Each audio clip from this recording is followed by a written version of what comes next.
Assalamualaikum warahmatullahi wabarakatuh. Waalaikumsalam warahmatullahi wabarakatuh. Alhamdulillah, wassalatu wassalamu ala rasulillah. Rabbi zidni ilma wa rzuqni fahma.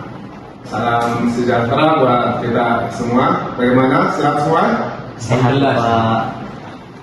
Terlebih dahulu saya akan memperkenalkan diri dulu. Nama Ismail Arif SH MKN, sarjana hukum magister kenotariatan.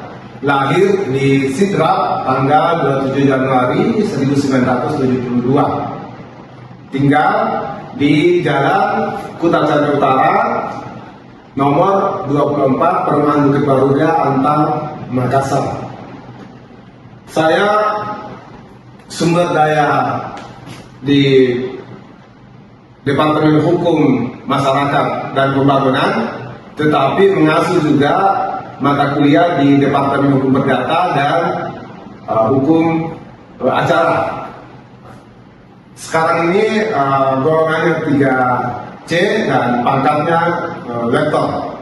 Mata kuliah yang saya asuh adalah mata kuliah pengantar sosiologi hukum, kemudian di Departemen Hukum Perdata ada hukum agraria, hukum pendaftaran dan pengadaan tanah, kemudian hukum Islam, kontrak bisnis syariah, kemudian hukum ekonomi syariah, kemudian di Departemen Hukum Acara saya mengasuh mata kuliah hukum acara perdata, hukum acara peradilan agama, dan perancangan kontrak. Sebelum saya mengabdi di Fakultas Hukum Universitas Hasanuddin, saya bekerja di PT Batugas Indonesia Developer, ya, sesuai dengan bidang hukum agraria. Kemudian tahun 2025 itu menjadi CPNS di Universitas Hasanuddin. Ya, sekira itu perkenalan singkat. Masih ada yang mau ditanyakan? Kalau sudah ada, oke, kita lanjut ke materi. Hari ini kita akan melanjutkan perkuliahan hukum agraria, di mana yang akan kita bahas adalah materi yang ke-14, pertemuan ke-15. Tapi sebelumnya saya akan mereview dulu capaian pembelajaran mata kuliah hukum agraria ini. Ada 9 CPMK dari mata kuliah hukum agraria.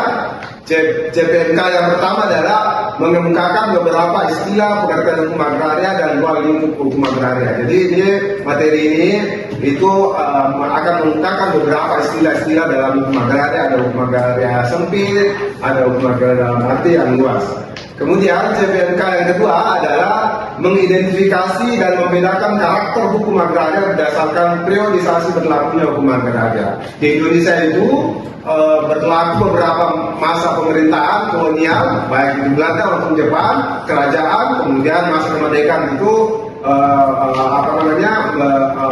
menunjukkan periodisasi dan keberlakuan hukum agraria. Yang ketiga, CPMK yang ketiga adalah menganalisis pembentukan undang-undang pokok agraria, tujuan dan fungsi serta prinsip dasar dari undang-undang pokok agraria. Yang keempat adalah menganalisis hak penguasaan atas tanah dan pendaftaran tanah. Yang kelima, menjelaskan dan menganalisis penyediaan tanah, penyelenggaraan perumahan dan pemukiman dan rumah susun. Kemudian CPMK yang keenam adalah menguraikan reforma agraria di Indonesia. Yang ketujuh, menjelaskan dan menguraikan penjaminan hak atas tanah. Kemudian yang kedelapan adalah menjelaskan dan menguraikan pengelolaan sumber daya alam. Dan yang terakhir, CPMK yang terakhir adalah menganalisis konflik-konflik agraria di Indonesia. Adapun CPMK ini itu dibagi menjadi 14 sub CPMK.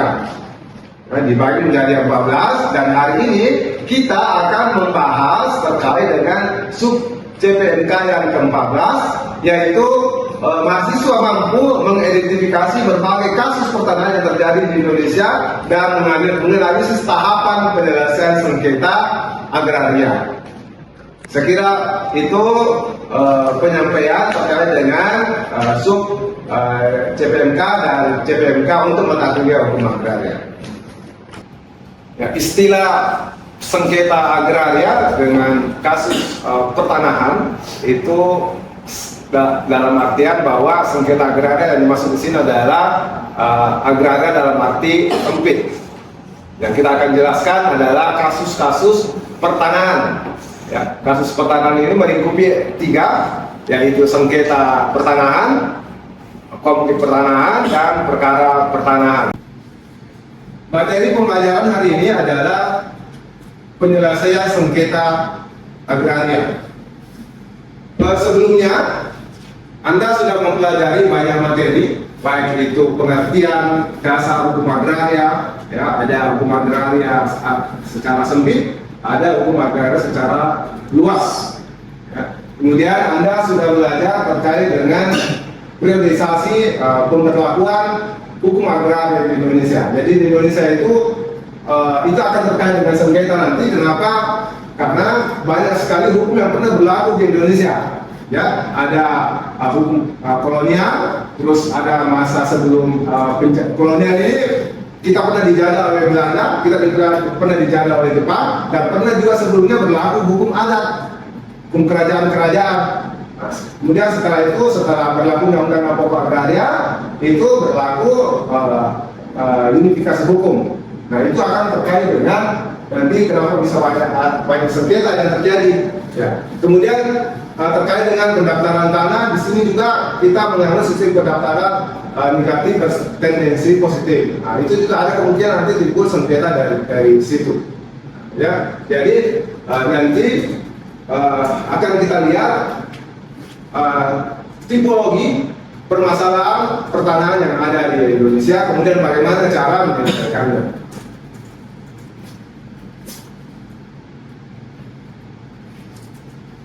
Sub pokok materi pembahasan yang akan kita bahas pada hari ini, yang pertama adalah pengertian sengketa, konflik, dan perkara pertanahan. Kemudian tipologi sengketa atau konflik pertanahan di Indonesia. Jadi akan kita golongkan nanti. Jadi kalau ada sengketa di bidang perdata, ada sengketa di bidang pidana, ada tata usaha negara. Ya.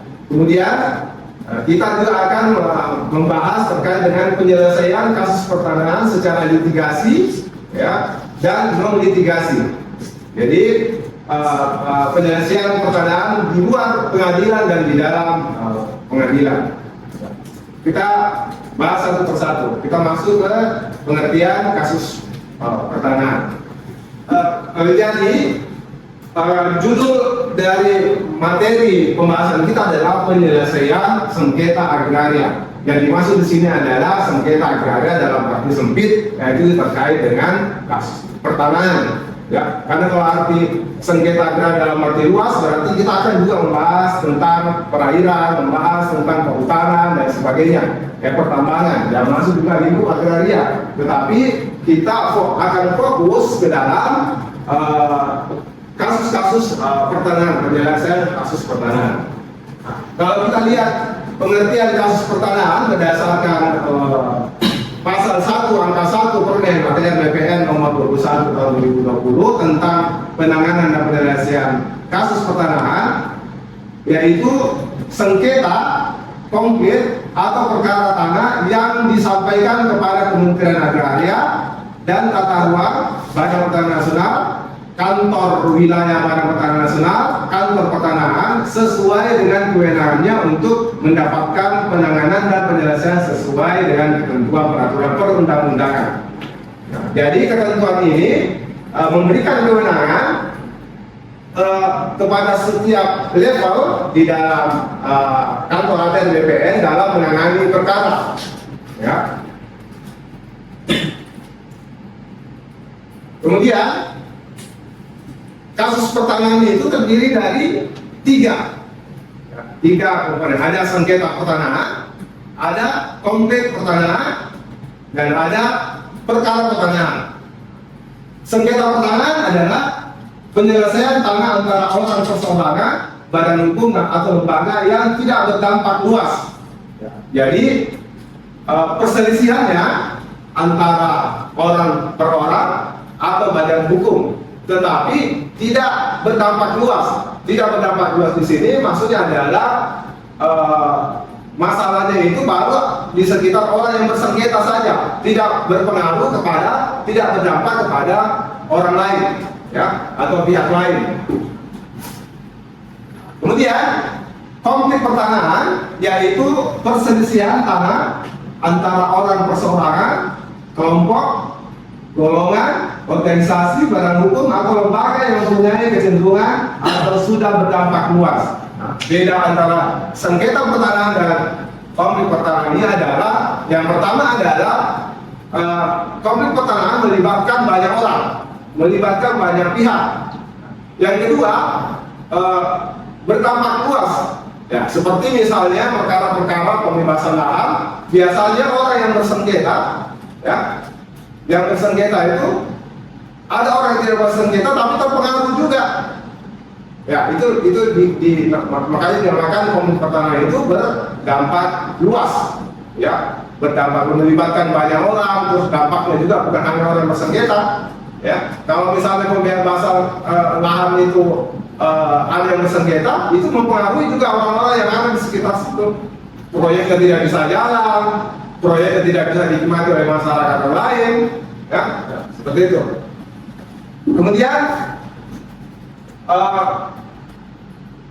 pengertian yang ketiga adalah perkara pertanahan, yaitu perselisihan tanah yang penanganan dan penyelesaiannya melalui lembaga peradilan. Jadi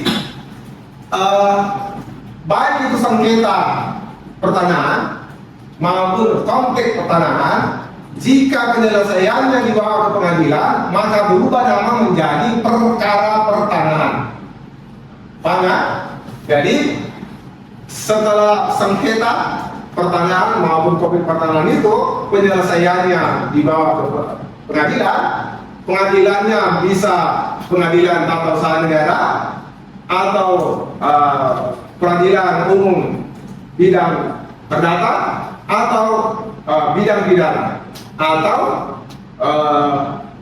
peradilan agama.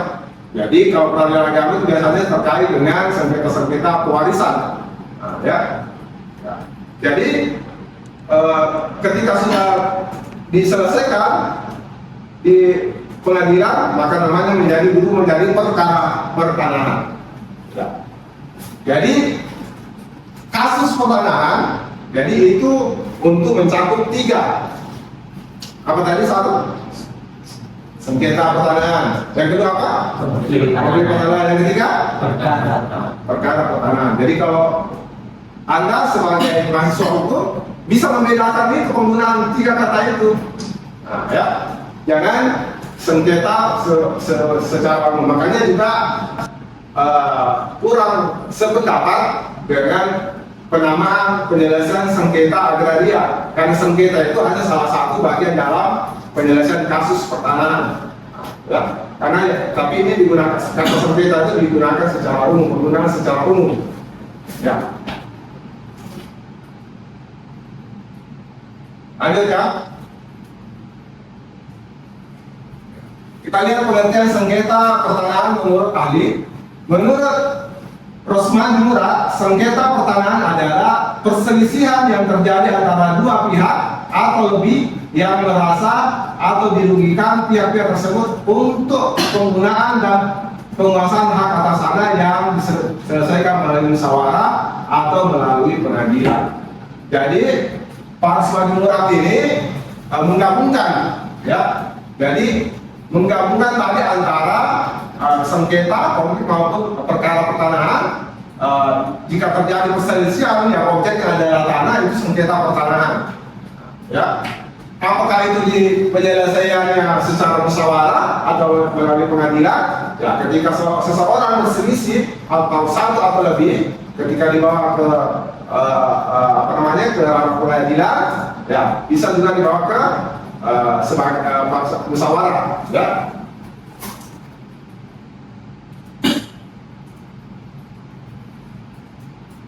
Suatu penyelesaian perkara yang dilakukan antara salah satu pihak dengan pihak yang lainnya, penyelesaian sengketa terdiri dari 2 cara, yaitu melalui litigasi dan pengadilan, atau pengadilan dan non litigasi atau di luar pengadilan. Oke, baik. Yang kedua, tipologi sengketa atau konflik pertanahan di Indonesia. Jadi seperti Anda ketahui bahwa agraria itu, bidang-bidang agraria itu bisa mencakup administrasi, bisa mencakup bidang perdata, bisa juga hukum pidana, bisa juga hukum agama. Ya, jadi ketika dikumpulkan, ya, digolongkan, maka setidaknya ada 10 penggolongan atau tipologi dari sengketa-sengketa atau konflik pertanahan yang muncul di dalam masyarakat. Ini berdasarkan hasil penelitian atau pengamatan dari teman-teman di Badan Pertanahan Nasional. Yang pertama adalah kelompok penguasaan tanah tanpa hak. Ini biasanya penyerobotan. Ya, ada penyerobotan nanti pidana, ada perdata. Jadi ada yang menguasai tanah tanpa hak. Ya. Yang kedua, sengketa batas. Ya, sengketa batas. Yang ketiga adalah sengketa waris. Sengketa waris seharusnya dibagi tapi tidak dibagi. Ya. Ya, seharusnya dapatnya perempuan 1, ya, laki-laki dapat 2 tapi dibagi rata, itu kan bisa menimbulkan sengketa. Kemudian jual beli berkali-kali, ya, kadang-kadang ada orang sudah menjual dulu per bidang, ya, misalnya tanahnya, ya, sudah dijual seperti ini. Nah, dijual dulu kan satu bidang atau sebagian, dijual sebagian. Ya, ini dijual lagi sebagian. Nah, kemudian karena tidak didaftarkan, nanti makanya harus didaftarkan tanahnya. Karena tidak didaftarkan, kemudian ada lagi yang penawaran, dia cari secara keseluruhan, maka dijual lagi secara keseluruhan. Nah, ini pasti timbul sengketa. Nah, ya, jadi dijual berkali-kali. Nah, itu pasti timbul sengketa. Nah, kemudian sertifikat ganda. Sertifikat ganda, 2 sertifikat, 2 nomor sertifikat, tetapi ini sertifikat ganda ini bisa sebagian, bisa keseluruhan. Nah, jadi 2 sertifikat tapi objeknya tanahnya 1. Nah, itu juga akan menimbulkan sengketa. Nah, pasti. Cara penyelesaiannya nanti kita lihat selanjutnya. Kemudian sertifikat pengganti. Nah, ini sertifikat pengganti kenapa bisa bermasalah? Karena sebenarnya bukan hilang, dijaminkan sertifikatnya di bank, tetapi dia lapor hilang. Dibuatkan sertifikat pengganti kan jadi masalah. Nah, ya. Akta yang ketujuh, akta jual beli palsu. Ya, akta jual beli palsu. Palsu ini bisa tanda tangannya palsu di dalamnya, ya, bisa juga orangnya tidak lengkap. Ya. Kemudian ke-8, kekeliruan penentuan batas.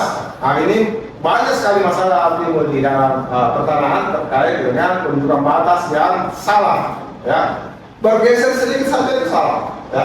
Bisa menimbulkan masalah. Ya. Kemudian tumpang tindih kepemilikan. Nah, ini tumpang tindih kepemilikan bisa sebagian, bisa keseluruhan. Jadi 2 orang, ya, sama tadi ini sertifikat ganda, 2 orang mengklaim, ya, 1 bidang tanah. Apakah itu sebagian atau keseluruhan? Yang jelas jika 2 orang mengklaim bidang tanah, maka pasti ada sengketa di situ. Ya. Kemudian yang terakhir, yang ke-10 adalah putusan pengadilan. Ya. Kenapa putusan pengadilan bisa masalah? Karena kita kan ada penyelesaian sengketa di, kalau terkait dengan administrasi maka ke tata usaha negara, pengadilan tata usaha negara. Kalau sengketa kepemilikan ke pengadilan umum. Nah, kadang-kadang ada kasus menang di pengadilan tata usaha, negara kalah di pengadilan negeri atau sebaliknya, apakah tidak masalah kalau tidak begitu kondisinya? Ya, jadi menang di pengadilan, sengketa administrasi misalnya pembatalan sertifikatnya menang, tetapi di sengketa pemilikan di pengadilan negeri kalah, kan pasti masalah. Nah itu, ya. Jadi itu beberapa tipologi atau penggolongan jenis-jenis sengketa yang dapat timbul di Indonesia. Ada yang mau ditanyakan? Baik Bapak, terima kasih atas kesempatan yang telah diberikan. Sebelumnya perkenalkan, nama saya Raihan Ayudi dengan NIM B0212411011. Baik, sesuai dengan yang Bapak jelaskan tadi, saya ingin mengajukan satu pertanyaan, yaitu bagaimana caranya agar perjanjian perdamaian dapat mengikat juga pihak ketiga dan masyarakat umum. Sekian, terima kasih. Ya, bagus sekali pertanyaannya terkait dengan daya mengikat dari akta perdamaian. Perlu diketahui, akta perdamaian ini dalam penyelesaian kasus pertanahan itu bisa muncul. Yang pertama bisa muncul di alternatif penyelesaian sengketa, kemudian bisa muncul di arbitrase, kemudian bisa juga muncul di penyelesaian mediasi di kantor pertanahan. Nah, kalau di litigasi itu sudah jelas, akta perdamaian itu akan dibacakan bersamaan atau dimasukkan di dalam putusan, diputus bersama-sama. Nah, tetapi kalau akta perdamaian di luar itu hanya ketika akta perdamaian dibuat hanya mengikat para pihak. Nah, bagaimana caranya supaya bisa mengikat pihak ketiga dan masyarakat umum? Itu setiap akta perdamaian yang dibuat itu didaftarkan di pengadilan atau dimintakan penetapan di pengadilan. Nah, sehingga kekuatannya sama dengan putusan pengadilan. Jelas? Ayo. Perkenalkan Pak, nama saya Muhammad Laskar Hidayat dengan NIM B0112413002. Nah, saya ingin bertanya terkait dengan sengketa penyerobotan tanah. Nah, seperti yang Bapak sampaikan sebelumnya, untuk sengketa tanah itu dapat dijumpai dalam bidang hukum pidana dan juga perdata Pak, dan tak terkecuali untuk kasus penyerobotan. Nah, pertanyaan saya itu bagaimana cara membedakannya dan bagaimana penyelesaiannya Pak? Itu saja, terima kasih. Ya, pertanyaannya sangat bagus. Bagaimana cara membedakan penyerobotan di masuk ke wilayah perdata atau pidana? Ya, kalau ada laporan penyerobotan, ya biasanya dalam praktik itu pertama-tama orang melaporkan secara pidana. Nah, kalau pidana berarti dilaporkan dulu ke polisi. Ketika dilaporkan di polisi, pihak yang melapor itu memiliki bukti apakah itu sertifikat, misalnya SHM, ya. Sementara dilaporkan tidak memiliki bukti, dia menyerobot tanpa hak, maka proses pidananya boleh dijalankan. Diajukan penuntutan, kemudian masuk ke pengadilan pidana. Tetapi jika penyerobotannya itu ketika diperiksa di pengadilan, diperiksa di polisi, ternyata dia mampu menunjukkan saya tidak menyerobot, saya punya bukti, saya punya alasan, dia tunjukkan misalnya apakah itu rinci atau sertifikat atau lainnya, maka polisi harus menyetop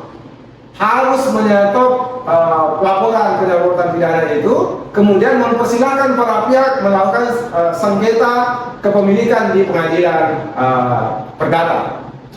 Jadi cara membedakannya adalah jika seseorang misalnya mempunyai dua alasan yang berbeda, meskipun berbeda, maka itu tadi penyerobotannya masuk wilayah perdata. Tetapi kalau salah satu pihak atau pihak yang dilaporkan tidak memiliki bukti hak, maka itu masuk wilayah pidana. Nah, jadi nanti kalau misalnya sudah ada keputusan pengadilan perdata yang dilaporkan itu kalah, maka boleh lanjut pidananya, baru lanjut pidananya. Ya, paham ya? Oke, terima kasih. Sebagai penutup dari pembahasan kita pada pertemuan ini, yaitu mengetahui tujuan dari penyelesaian sengketa agraria itu. Tujuan dari penyelesaian sengketa agraria yaitu memberikan kepastian hukum, ya, dan keadilan mengenai penguasaan, nah, siapa yang berhak, ya, kepemilikan, ya, penggunaan dan pemanfaatan tanah. Jadi itu penyelesaian sengketa ujungnya atau outputnya nanti itu memberikan kepastian hukum kepada pihak-pihak tertentu. Nah, baik itu dalam hal kepemilikan, penguasaan maupun ke pemanfaatan. Ya. Kemudian nanti akan saya berikan kasus pertanyaan, kemudian nanti akan kita bahas bersama. Anda bahas dulu, kemudian nanti akan saya bahas di kelas dalam pertemuan selanjutnya. Baik, masih ada yang bertanya? Cukup? Baik, terima kasih. Sampai ketemu pada pertemuan selanjutnya. Assalamualaikum warahmatullahi wabarakatuh. Waalaikumsalam warahmatullahi wabarakatuh.